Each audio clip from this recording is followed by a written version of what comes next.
উজনি দল সংগঠনৰ সাহায্য অভিযান অব্যাহত সৰকাৰ প্ৰশাসনৰ সমান্তৰালভাৱে এই অভিযান ব্যক্তি বিশেষৰো সদৌ অৱসৰপ্ৰাপ্ত ন্যায়াধীশ সন্থাৰো প্ৰশংসনীয় পদক্ষেপ প্ৰাক্তন ন্যায়াধীশ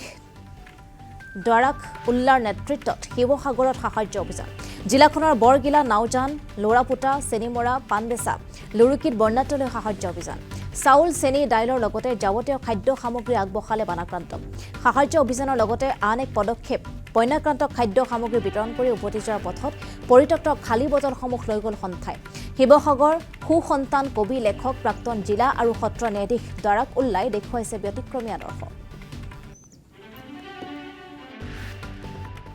বিভিন্ন অঞ্চলত পৰিভ্ৰমণ কৰিছো নাৱত বহুত বেছি বস্তু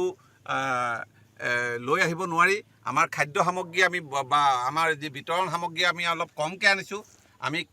নগদ ধন বিতৰণ কৰিছোঁ প্ৰত্যেককে 2000 টকা আমি নগদ ধন বিতৰণ কৰিছোঁ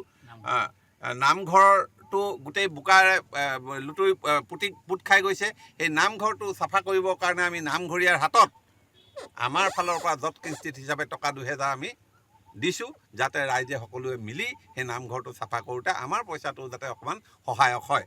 এতিয়া আমি যেহেতু নাৱত আমি আজি আহিছোঁ নাৱেৰে বিতৰণ কৰিছোঁ নাৱত বৰ বেছি বস্তু আমি উঠাটো আমাৰ কাৰণে অলপ বিপদজনক আসাম টক্স আপোচবিহীন অসম কণ্ঠ